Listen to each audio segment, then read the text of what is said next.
Today is the 23rd of January, 2015. We're at the New York State Military Museum in Saratoga Springs, New York. My name is Wayne Clark. Sir, for the record, would you please state your full name and date and place of birth, please? John Laing, John H. Laing, 12/29/26. And whereabouts were you born? Schenectady, New York. Did you attend school in Schenectady? Yes, I did. All right. And did you graduate from high school? No. I enlisted when Okay. I was 16. Oh, really? Okay. And Now, do you recall where you were when you heard about the attack on Pearl Harbor? I do. It was, I believe it was a Sunday morning. Mm-hmm. I was in my home up in Colgate Place in Schenectady when it came on the radio. Mm-hmm. Yes, I do. And did your life change at that point? Everybody's life changed at that point. Do you recall participating in any sort of scrap drives or anything like that? No. What about rationing? Were your family affected? I know that we had stamps for gasoline, Mm-hmm. all that. Yes. Okay. Now, you mentioned here on the form that you entered the service January 4th, 1944. Right. And you were 16 years old? I was 16 on the 27th, I believe, of December. I enlisted. 2 days later, I turned 17. 4 days later, I was on my way to the Great Lakes Training Center. Now, did you drop out of high school? Yes. And did your parents have to sign for you to go into the service? I don't recall. Mm-hmm. Were they upset that you went into the service at that age? No. No? Okay. No. All right. So you went to Great Lakes? Yes. What was your basic training like? It was cold. Cold? Yeah. I imagine so in January. Was there anybody there that you knew from home at all? No. And was that your first time away from home? Yes, for an extended period. Yes. Okay. Now, what was the food like there? Did you have plenty to eat? Terrible. Oh, it was terrible? And your training, was it mostly outside training? Yes. Okay. And that time of year at Great Lakes, I know it was extremely cold. How long did your basic training last? I would say maybe like 3 months. And did you spend that entire period at Great Lakes? Yes.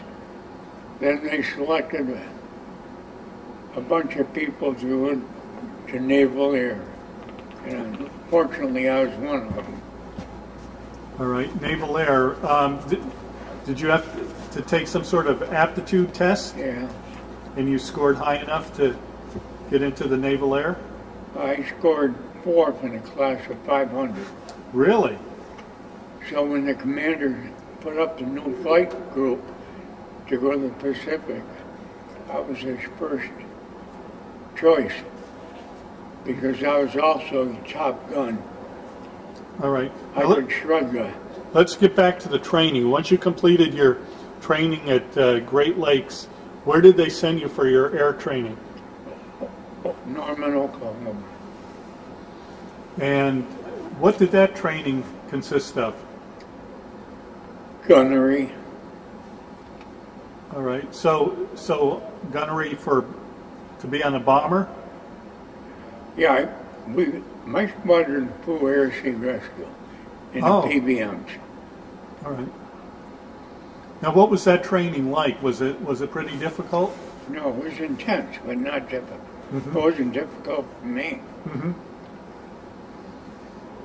What type of guns did you train on? 50 and 30 caliber machine guns. Okay. Now, did you have to fire at any kind of targets being towed at all? Oh, yeah. Mm-hmm. That's where I got to be top gun.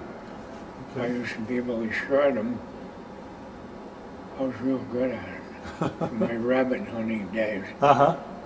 I knew if you pulled the trigger, you better be out in front. Uh-huh. Well, but you never hunted rabbit with a machine gun, though, right? No. Only a shotgun. Okay.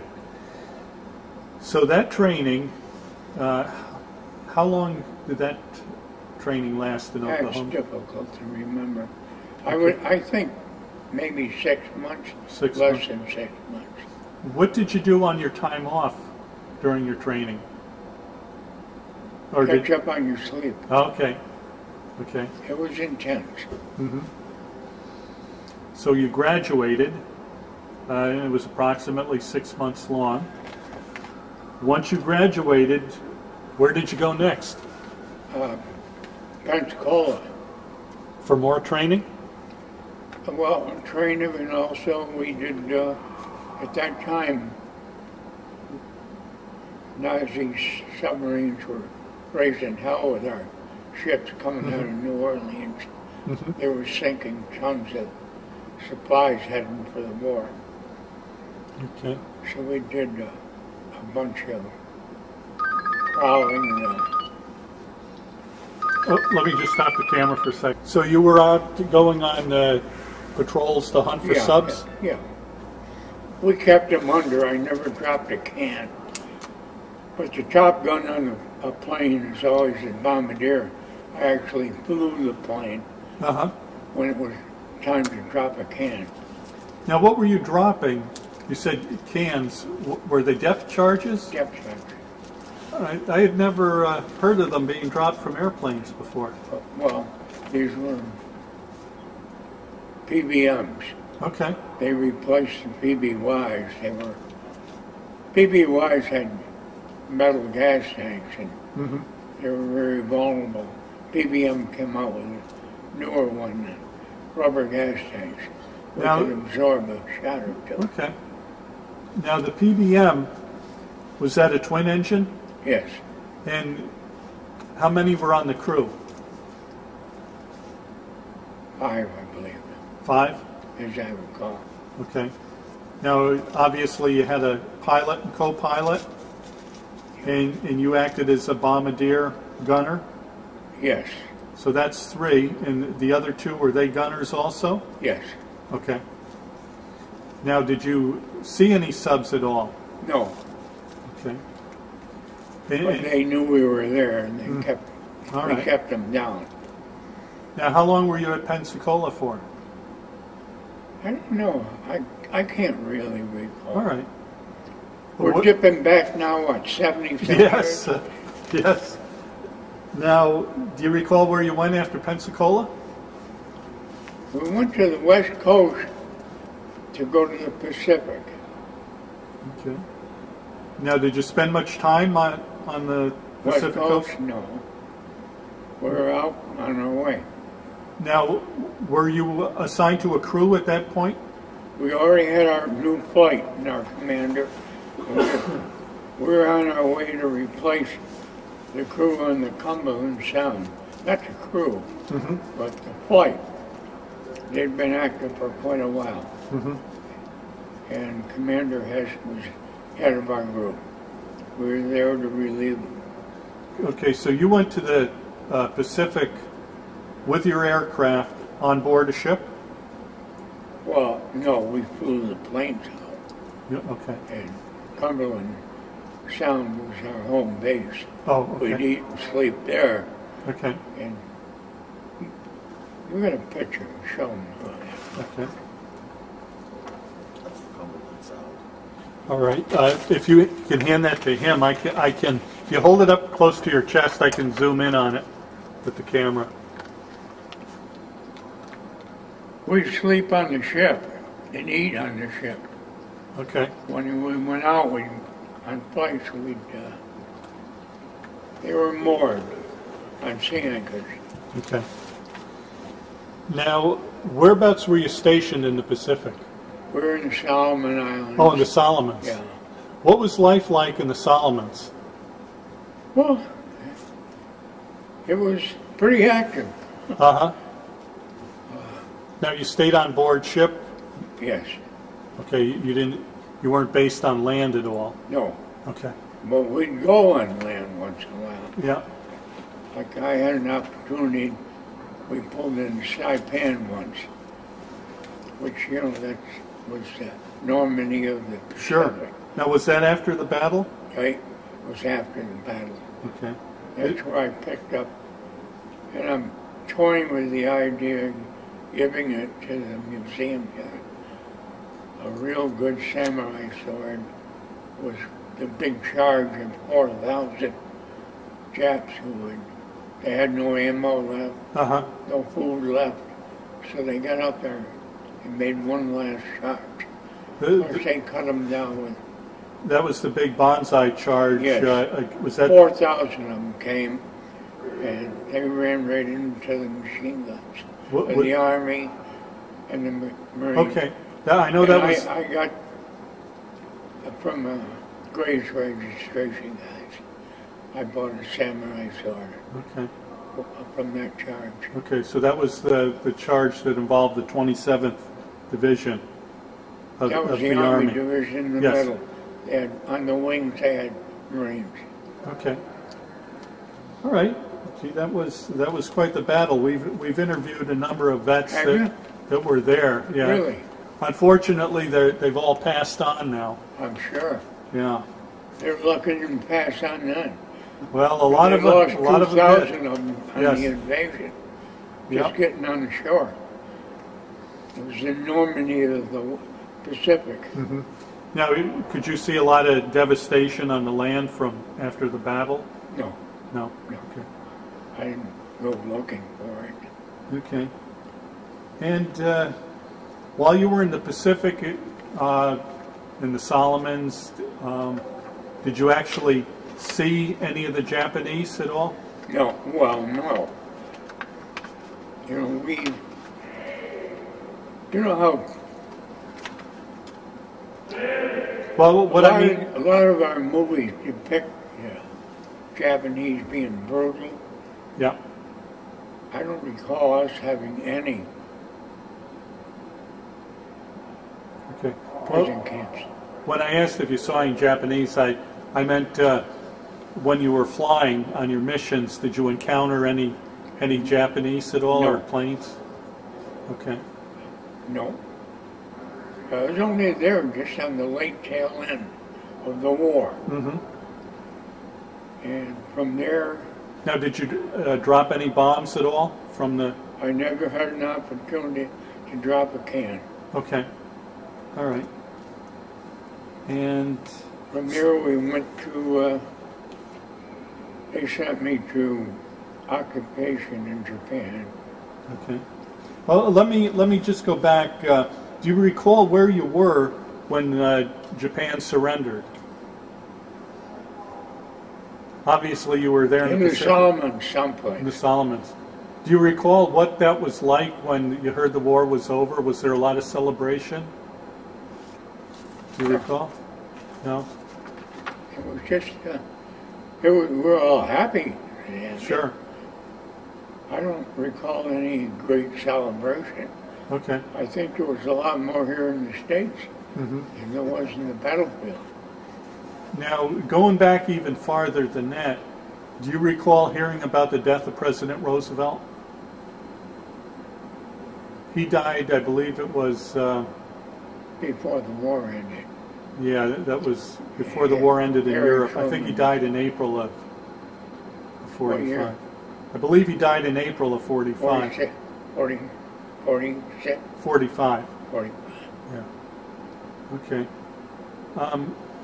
Once the war ended, you mentioned going to Japan for occupational duty. Yeah. What was that like? Why, they put me on shore patrol. Oh, shore patrol. Gang. So you weren't flying at all? No, not then. Okay. What was shore patrol like? Well, that was different. Uh-huh. I was, most of it involved chasing the boys out of the houses. Oh, okay. Now, what about the Japanese people? How were you treated by them? Well, their emperor told them apparently that they were not to do anything and be good. Mm-hmm. So I had no fear of them. Mm-hmm. And were they friendly toward you? not friendly, Uh-huh. but they accepted life as it was. Mm-hmm.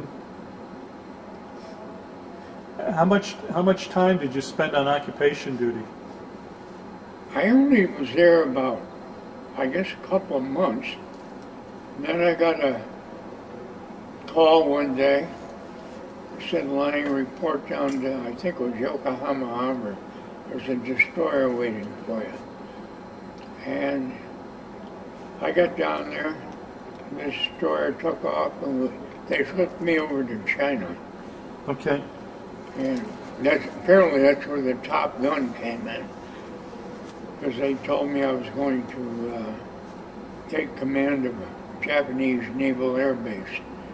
And I was to train troops and raise the flag every morning to keep the communists off. Now, what rank were you at that point? AO2. Now, okay, AO is aerial observer? Aerial ordnance, man. Aerial ordnance, okay. Guns. Small arms. Okay. I was expertise with small arms. And your son... That's my dad. This is the guy who was training the guy. Okay. All right. Do you want to hold that right up in front of you and I can zoom in on that? Now, that's obviously you in uniform.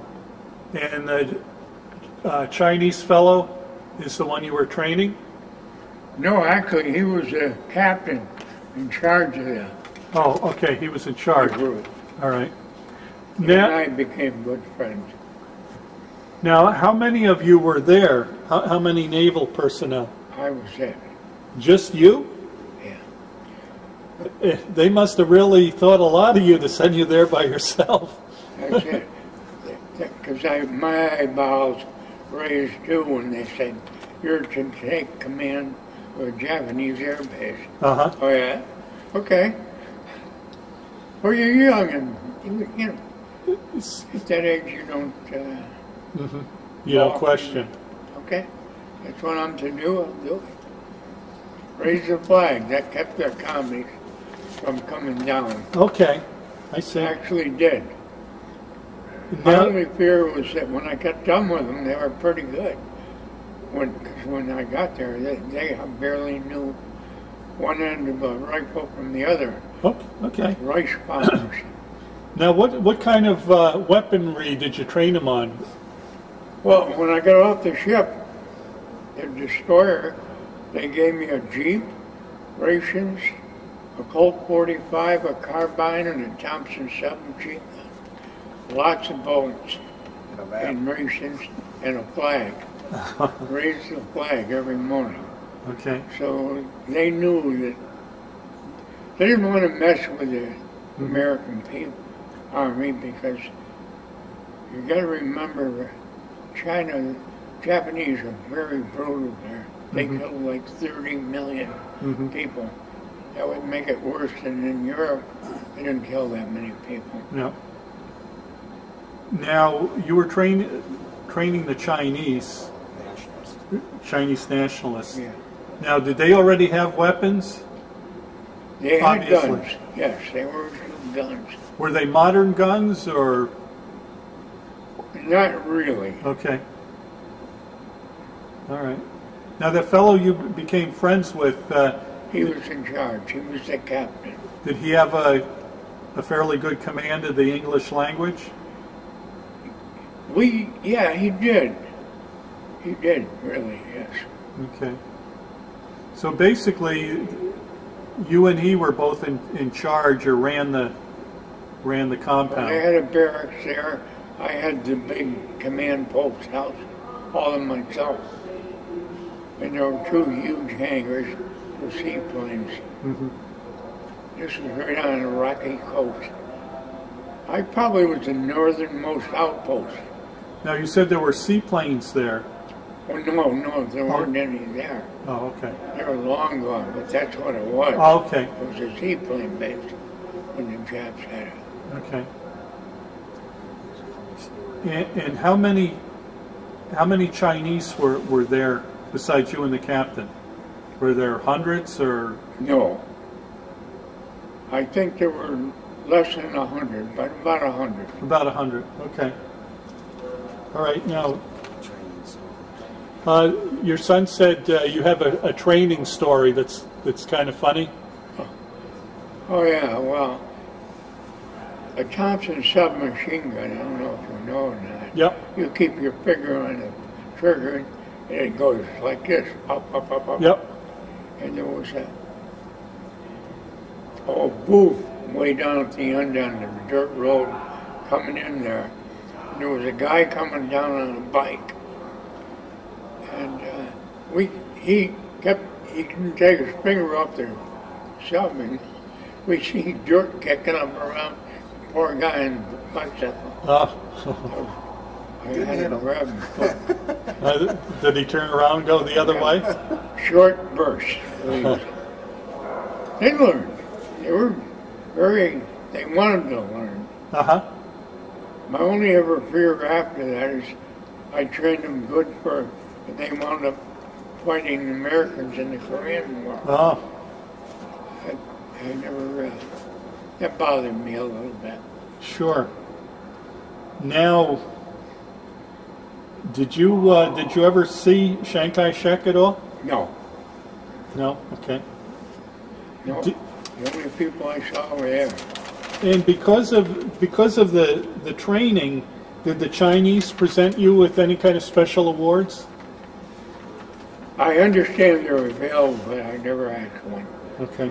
think the Chinaman service medal. Okay. I had the China from All right. America. Yeah. Let me zoom on Look at that. that, Bob. Yeah, those are American awards there. What's the China service there? Okay. I understand the Chinese nationals have medals for the people that helped them. Okay. Let's see. Okay. Got it. Okay.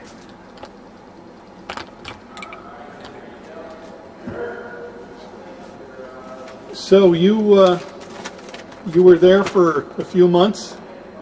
I would think, as I recall, it was about 2 months. 2 months. All right. And then, You're asking me to go back 70 years. Remember, it's not that hard, I guess, but it is difficult. now, after you left there, were you discharged? Or did you go After I someplace left else? there, no, we went, I got a boat, and I was, where did we go? We went Pine down Island. to Went on the Pine Island, Dad. Pine Island? Pine Island, right. What was that like? It's a boat. Well, I got on Pine Island, I got all these jobs that, Now, my what? Top Gun would give me. I was a master at arms aboard ship. Okay. What kind of ship was that? A seaplane tender. Seaplane tender. Okay. Yeah, so I became the master at arms. And I was like the mafia too. I ran poker games in several rooms. Had the cooks bringing turkeys and everything to everybody. Ah. Cutting the pots. I So- wasn't a good boy. So it sounded like you had control of the ship, Well, not control, but or you ran the ship. I ran the fun time, I guess. Uh-huh. Now, how long were you on that ship for? We were on a trip home. We pulled into Hong Kong, pulled into Shanghai, and we turned the boat around and crushed a couple of sampans down there selling the boys liquor. They used to cut the bottle out and we had more guys killed drinking that crap. Huh? But then on home. Singapore, Suez Canal, Cairo, Naples. We got right in the middle of a mess there. The commies were fooling around. Morocco and home from there. Okay. And you were discharged in August 14th. 1946. And again in August 14th, 1951 from the Korean War. I Okay. got called back for the Korean. Okay, now, But I never did. I never left the States. all right. I Now, taught school down in Pensacola, South Field. now, when you were discharged in 46, whereabouts were you discharged from? Lido Beach. Lido Beach. And that was down on Long Island, Yes. correct? Okay, You must have heard of that. sure. before. And now, while you were in the Navy, did you get to see any USO shows or Bob Hope or anyone like that?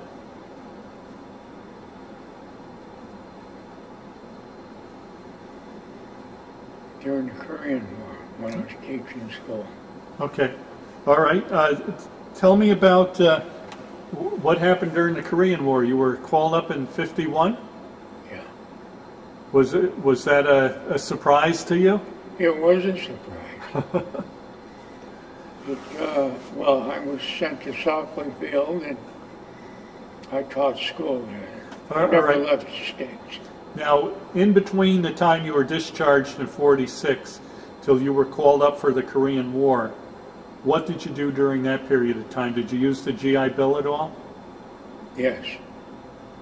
Okay. I went to college for a year or two. Then they sent me out to practice teaching. And I said, well, this isn't for me. And from there, I became a carpenter, Okay. which evolved eventually with one of my sons into quite an extensive building. We built several hundred homes in Wilton, college, Adirondack College, Okay. hospitals, quite large. Okay. Now, when you were called up for the Korean War, were you married at that point? I was married, Mm-hmm. and my wife came down, lived with me down there. Now, I'm sorry, whereabouts did they send you when you were called Pensacola. up? Pensacola. Southly Field, Okay. to be more exact. There's more than one place. Okay. I was at Southly Field, And what did they have you doing there? teaching You were teaching. What were you teaching? gunnery. Teaching gunnery. Yeah. And had you noticed a lot of change between 1945 and 1951? Were they flying different aircraft at that point? No, it's still PBMs even today. Okay. All right. And how long were you called up for? Approximately, I don't know when I was discharged. It was about a year. About a year. Maybe a year or 6 months. Now, when you were called back, did you go back in at your same rank?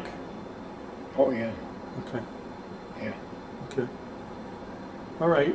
After you were discharged, you came back to this area and resumed your construction work? Yeah. Okay. Now, did you join any veterans organizations at all? VFW. The VFW, okay. And did you stay in contact with anyone you were in the service with? No. Okay.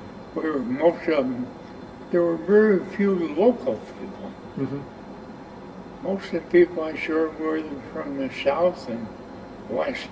Okay. So I take it you didn't attend any kind of ship's reunions or anything like that? No. Okay. I did go to, I went to the World War II War Memorial recently on that flights. What do they call them, Jay? Oh, okay. The Freedom Flights? Freedom Flight, yeah. Okay. Yeah, where I had the opportunity of meeting Bob and Elizabeth Dole. Oh, did you?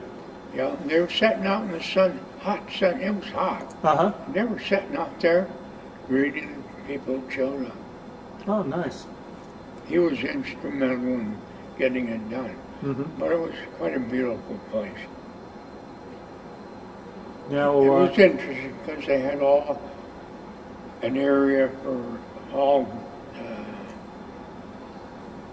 Solomon Island activities, all the different place battles and. Now, do you have more photographs? You want to? Yeah. Where'd you go?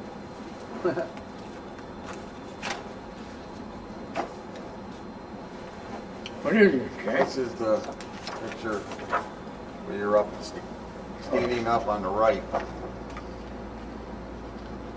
That's it. Okay. Do you want to point him out? Right here. This is a Jeep that kind of wound up on Cumberland Sound when somebody pulled up to the wharf.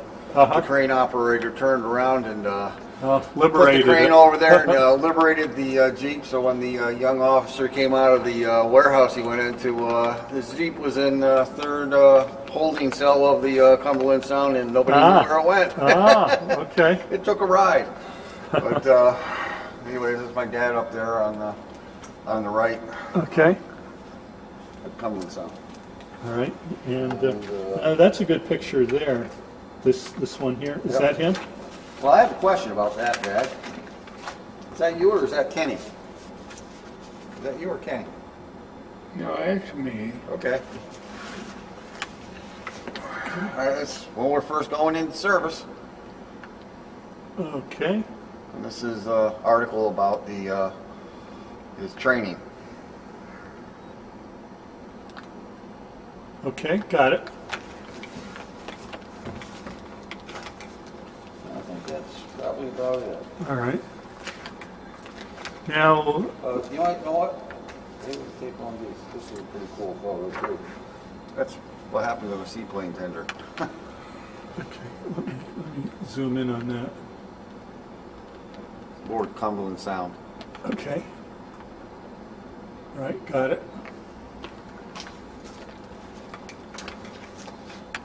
All right. Now, let me ask you this, sir. How do you think your time in the service changed or affected your life?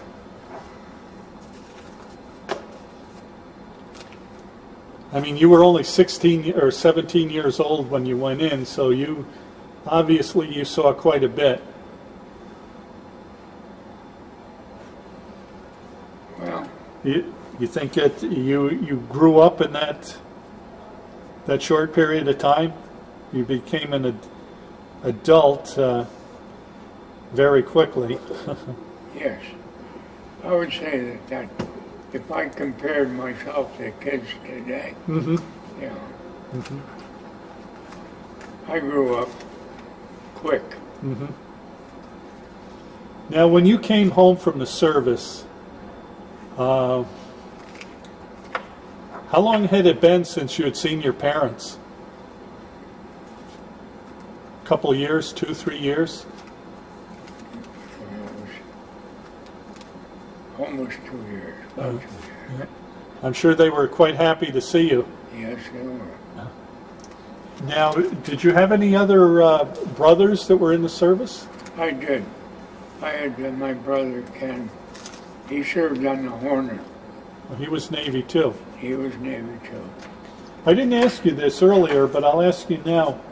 Why did you pick the Navy? Well, he was already in the Navy, Ah, okay. and I guess I was following in his footsteps. Uh-huh. Now, were there any other relatives that were in the service during that period? Any cousins or other family members? Not really. Okay. Casey. No. Okay. Now, your brother, he made it home okay? He did. He went through several battles.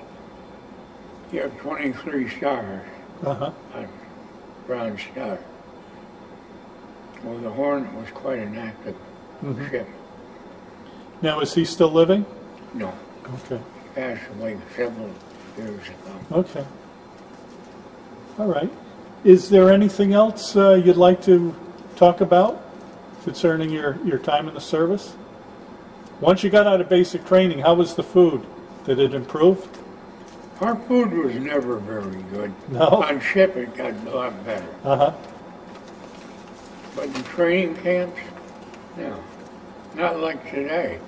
I understand they have your choice of lobster or steak or and 7 kinds of ice cream. Well, It didn't sound like what we had. uh-huh. I don't know if that's true. Well, I have a grandson that's in the Army. His son, he's a recruiter up in Rutland now. And he had a couple of tours over there. He said the food was great. I'm sure the pay is a lot better today than it was when you were in, too. I stand in line to give me a $20 bill, I guess, every month. That was there's something. This here statement, when I asked him this question, that was an immediate response. I thought that was pretty cool. Oh, okay. Well, what experience left the greatest impressions on you?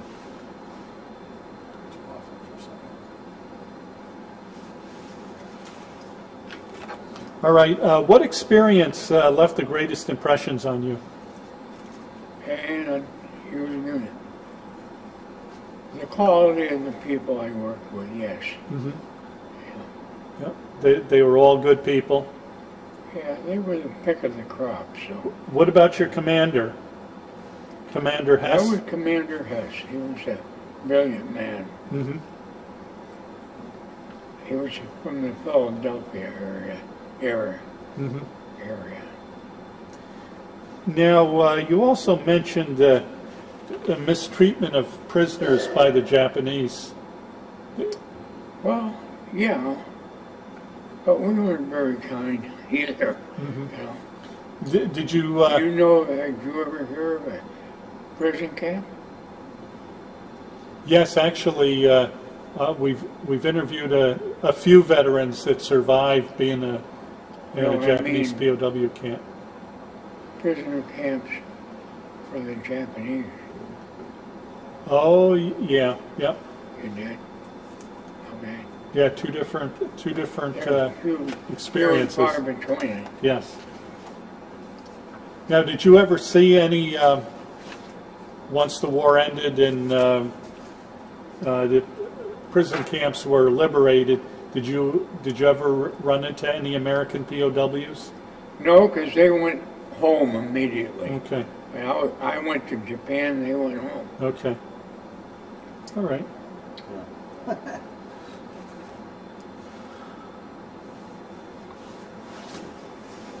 don't know if you can experience in Egypt on the way home. Oh. You might want to show them the atomic bomb. Nagasaki and... Okay, you stopped in Egypt on the way home, huh? Oh, yeah. Okay. Now... Take them pictures. Get the pictures in Nagasaki. Oh, you got some pictures Hiroshima. Oh, okay.